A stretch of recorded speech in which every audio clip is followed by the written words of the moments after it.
with that same energy. But listen, I'm a nice guy. I've fulfilled all my dreams.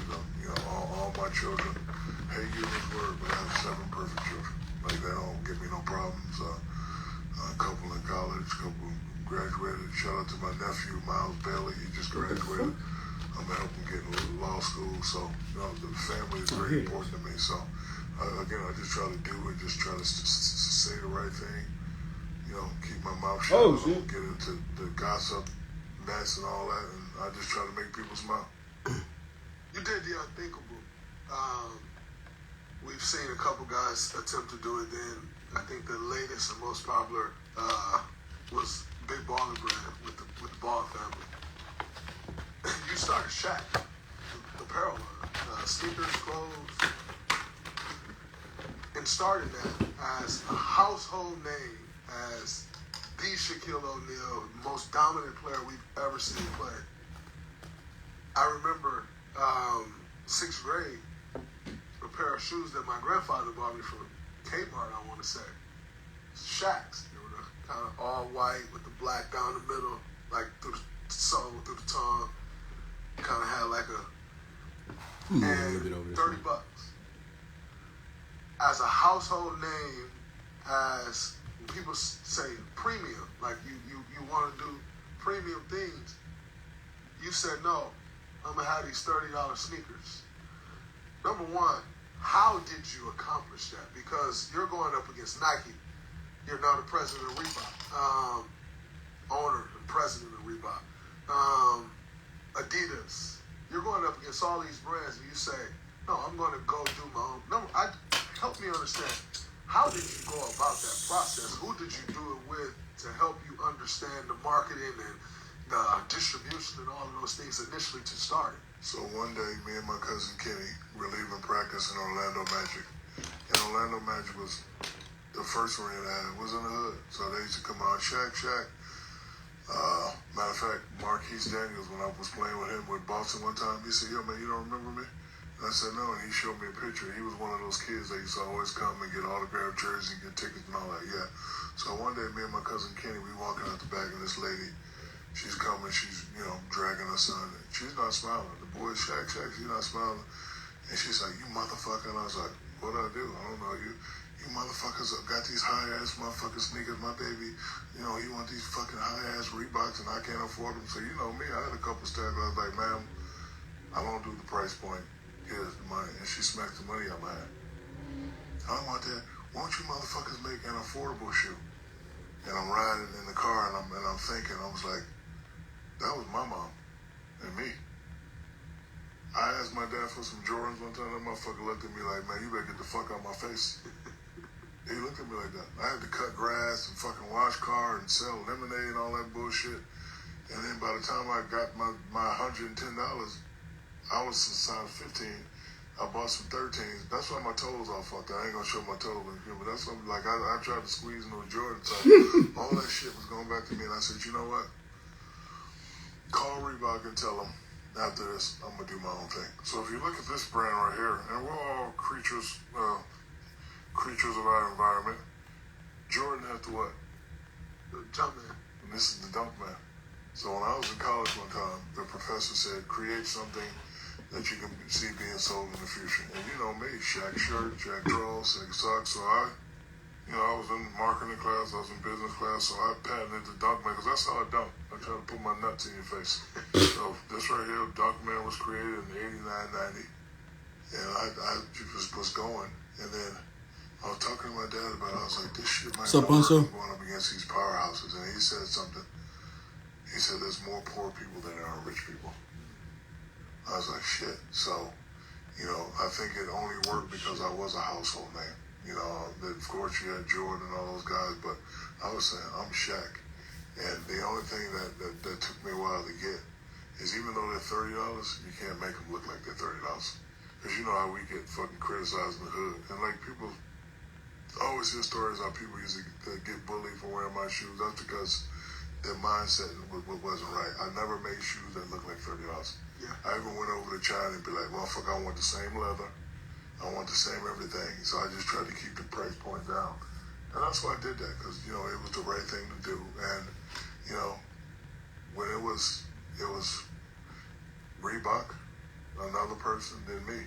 Now it's just me and the shoe manufacturer guy. So, you know, if you could go with Walmart, who has 50,000 stores, Kmart, got that, and then it was a no-brainer. And then you get with all these companies and they say, okay, we don't want the Shaq brand. I'll say, okay, so I'll just create the Dunkman brand. So Dunkman was at Kmart and Shaq was at Walmart. And I just sat back. It wasn't like, you know, because listen, back then when I first came in, brother, I had so much money I didn't need no more money. So I was like, if I don't make money, cool. But you know, I got a report one day that said, bro, you done sold, since you started this, you done sold 250. It's up to about 400 million per now. But now we're like out this new company, we coming with that funk now. We about to, you know, so we were downstairs, so we about to come mid-level and then, you know, even you know, upstairs. Because Magic Johnson said something to me very important. He said, it's okay to be the man, but at some point you want to start owning things. So this is what I own, this is mine. You know, a lot of people like it and respect it. You know, we keep giving them stuff that looks good, but at a price that they can afford. In 2016, a friend of mine introduced me to authentic brand names. I had no clue what the fuck it was, what they did, what it meant, how you go about it. As I've gained more business knowledge and contacts, I've learned more about what it is. And when I was introduced to Authentic Brands Group, I was actually introduced to it by, this is who Shaq just partnered with. And I thought it was a very interesting lesson for me because it was this is who Shaq just partnered with, not this is who What's Shaq up, Stiffman? sold his company to. How you doing, bro? You walked me through that process of you partner with This is watercolor. brand groups, but necessarily didn't take all cash. I'm gonna show the tray right So here. ever since a youngster, jealousy motivates me. Jealous of Steph Curry. I wish I could fucking shoot like that. I'm jealous of Clay. I wish my jump shot was that motherfucking pretty. I'm jealous of Brown. He's almost a billionaire. I'm not. Instead of taking that jealousy and turning into hate, it turns into motivation.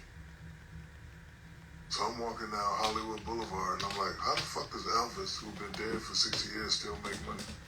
So now I start studying. Because, bro, I'm walking down Hollywood, every fucking store, bro. Elvis shirts, hats. And this was towards the end of Shaq. And you know how it is towards the end of motherfuckers act like started. New York.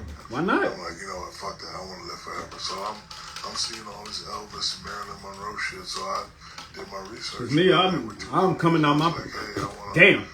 I'm coming out my procrastination phase myself. Me, Mike, and Perry, and Colin. Like, and brother, man. This is what we do. I promise you. If you be interested, Once you start getting the creative shown, you good. And the first company's like, yeah, we want to buy it, we want to own it. I was like, how much you talking? Nope. And then, you know, I met with, you know, Authentic Brands. They said, hey, yeah, we want to buy it, we want to be your partners. I said, well, can I invest in your company? So they wrote me a big check, and I wrote them a big check, and now I'm the number 2. And basically what this does is just make sure my name lives forever. And if it doesn't live forever, all the brands that we own, my business still lives together. And again, it's all about family. I have 7 kids. You know, my kids got mad at me because I did a little speech and I was trying to be funny, but I was serious. We're not rich. I'm rich. So I want them to be able to work and understand, and, you know, because like I always show them what respectable nepotism is. I took my second son, Sharif, with me to a business conference, and he was amazed that the Walmart family will make every member that wants to be there work with the family, they'll make them take an aptitude test. And however you score on the test, that's where you're going to start at. So one guy who was a part of the Walmart family was very wealthy. He's like, I didn't take the test seriously, so my uncle made me shuffle shit for 2 years at the horse farm. But teaching him the business of horse manure business, and how it was, so like he learned that. So Sharif was amazed. I was like, this is how it works, my brother. I'm here, but only the kids can take it boom, boom, boom, boom, back. And that's what I'm, you know, trying to, you know, show my kids. A lot of people in your position, with the amount of wealth. Oh, okay. Bet that. My bad. My bad. That's like a filler word I've used. I say bro all the time. Some people do what I didn't call my grandma bro before. Grave, where if you die, they got parameters that they can't get out of to protect people. Others give it away. Like, you got these different giving pledges and different I'm things gonna just nowadays, do and this they whole give shit it all for to the charity. Fuck it. What is your mindset around your children and how you either give them money as they become adults, or when you die, or like, I worked for this and you need to learn to go work on your own and I'm giving it all away? What's your approach to those? I told my kids all the time, we don't need another basketball player in the family. Give me a lawyer. Give me a veterinarian. Give me a hedge fund operator. So they get something, but the higher they go in education, the more they get. And, I tell them all the time, I said, school is important. Education is important to me. Yes, I grandma. wasn't the smartest guy in the book, but, I took things that were very hard and broke it down to its simplest form. Like, when I was learning business in school, I really didn't understand it until I got with a businessman, and he showed me what a joint venture was. He showed me what a, subchapter S corporation is. So I was like, oh, this is what it means to get an education. So I just tell them, hey, well, whatever it is you want to do, let me know. I'll hook you up and I'll start you off. And once you master that, we'll be on our way. And again, I hate using that P word, but I don't have no problems with none of my babies. None at all. Man, that's incredible. Getting into the basketball, you had the opportunity to play with, and in a major way, D-Wade, Kobe, and Penny. You played with Bron. To me, that was kind of the tail end of your career. Like, it wasn't as Shaq dominant as you were with those guys. When you look at those three guys, though, rate them.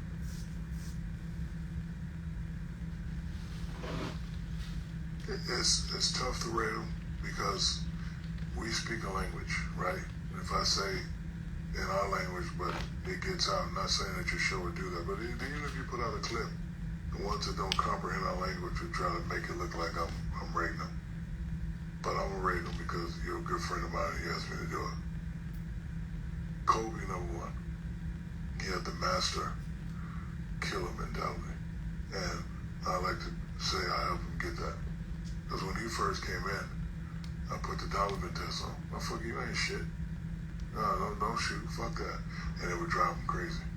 You talk about the 5, 6 hours a day in the gym. Yeah, he did that. Just so he could shut me the fuck up. And I loved it. Because I already knew what I was going to do. I already knew I was going to give you 28-10 in the playoffs, 35, whatever. But I needed another guy. And I always used to piss him off. You know this very well. I don't know how your team was, but you know for a fact you don't have to be like this to win a championship. You're not on the court. You have to be like this, but attitudes and you don't have to be like that. So we used to always go at it, and it was, I don't want to say my fault, but I knew what the fuck I was doing, because when he came in, he showed me that he wanted to be a dog. He was that puppy that was nibbling on a chair, and I was like, okay, watch this. Motherfucker, you ain't, fuck, don't shoot. Shoot it again, motherfucker. So like, it just used to piss him off, and then by the time he got into himself, and I kind of had to make a decision, like, Phil was like, listen, let him do what he do in the fourth quarter. And once I made that decision, I was like, and then it was like first 3 quarters, give me the fucking ball, let me do what I'm going to do, let me get us in the penalty, and then because I'm not a great free throw shooter, fourth quarter, I'll step back and you do what you do. And we did that, and you sacrifice, you did, because he all those finals where he helped me win a championship, he damn sure could have easily got finals MVP, but that was our plan. Big dog eat for the first 3, and the fourth I take over. And my favorite game in Indiana was our first championship where I fouled out, and I looked at him, was like, this, if we lose, it's all my fucking fault. Shaq, you motherfucker, you want to be a rapper, you doing movies, and you ain't concentrating on your free throws. I don't know what my percentage was, but it wasn't black Steph Curry. Like, so I already know if we fucking lose, this series is going to be my fault. I'm looking at Kobe, motherfucker, do me like that. I'm like, that motherfucker, he had an incredible 4 or 5, like, and then I knew then we was gonna win our first championship. So him for that. Penny, ultimate team player. That motherfucker. And I don't know if you know the story, but second movie, Blue Chips. So it was already a problem for me to go fucking shoot movies. You're not gonna be able to work out, so it was in my contract. I gotta work out from 8 to 12. So they built a little fucking gym, and I got all the NBA players to run down. And this motherfucker is diming me up like crazy. 6'7", motherfucker smooth, and I'm running, and as soon as I go like that, the fucking ball's there, I'm spinning, he throwing the lobs. I was like, yo, man, who the fuck is this actor? What the fucks? You know, we on the movie set, said that's Penny Hardaway. And I don't know about you, but I don't be looking at college players seeing who the fuck I'm. I got shit to do, so what the fuck is that dude? It's like, man, that's fucking Penny Hardaway. And I can remember before I left, you know, us losing and getting swept, D. Scott come to me and said, yo, man, you gotta fucking take over. Because I'm the military kid, I'm the disciplined kid. Yes, sir, no, sir, whatever you say, sir. D. Scott was like, man, fuck that, you gotta take over. So I was like, you know what, now I'm gonna try it. Hey, man, you know who Penny Hardaway is? Yeah, we might not get him. We want the first pick. We want to go and see where. Nah, fuck that. You're going to have to get Penny. Yeah, I don't know if we can get Penny. Listen to what the fuck I'm telling you right now. My deal is up in 2 years. If you don't give me what I want to help me win this championship, I'm going to have to look elsewhere. So me and Kenny and Uncle Jerome, we at the house. We watching the draft. They draft Chris Webber. I'm fucking picking up lamps. I'm just tearing the motherfucking house apart. So I'm like, these motherfuckers didn't listen to me. They tested me, you know. Because now that I put myself in charge, motherfucker, I'm in charge. You're going to have to do what the fuck I say, or else I'm going to have to go somewhere where they going to let me be in charge. So I'm tearing the fucking house up, going crazy. Kenny and them trying to wrest me to the floor. And then they say, wait. The Orlando Magic make a trade with the Golden State Warriors for Penny, for Chris. And I was like, oh shit, they did it. They listened to me. So now, D. Scott and them don't know what I got. I don't know if they know Penny, but I know this motherfucker's nice. So him and D. Wade. Our first argument was in the finals. We go down 0-2. I'm declining the Shaq. I'm going through a divorce. I'm not Shaq. I have my first 2 games is fucking terrible off. So I pull D. Wade in the room. The fuck you gonna do, man? Motherfucker, you want to be the man? What the fuck you gonna do? And he had a look of I wasn't trying to fight. I was just asking a question. He had a look of relief, like, oh, I can't. So yeah, motherfucker, I got 4 people on me. I just took what. In the future, I'm gonna talk to my good friend Draymond. He gonna tell me they're gonna put a motherfucker in front of me, behind me. That's the fuck they're doing to me right now. What the fuck you gonna do though? And he said, okay, Shaq, and he went off. So it's not that I'm rating him, even though I answered your question. I was fortunate enough to play with 3 of the greatest guards. And Bron has so much power. Like when I got there, I've never seen a young kid with that much power, and deservingly so. Like he had everything in order, and it was just so. And I think we could have possibly went further. I don't know if you remember, we went first the whole year. Big Baby broke my thumb, and I was out. I came back. I wasn't. You know, at that time, I was already declining the Shaq anyway. You break my thumb, and then I got to sit out 5 weeks, and then try to come back and beat a Boston team. It wasn't going to happen. You know, at that point, I was like, I got to get fucking 5 before you do. I already got 4, and this motherfucker, I guess, so I was ring chasing, but, you know, I was just, you know, like you said, I wanted to just try to step in and, you know, help people. And then when I went to Boston, same thing, I thought we could have made it pretty far, but I tore my Achilles. But, you know, I hate rating those guys because I don't want ignorant people who don't understand our language to try to twist it up and, oh, he said, Kobe be better. That's not what I'm saying. I'm just saying all those guys had different attributes and they were great players. Do you regret, so you went so hard for Penny, for Orlando to get Penny. Do you regret leaving Orlando as soon as you did and not seeing it through with Penny the whole way? No.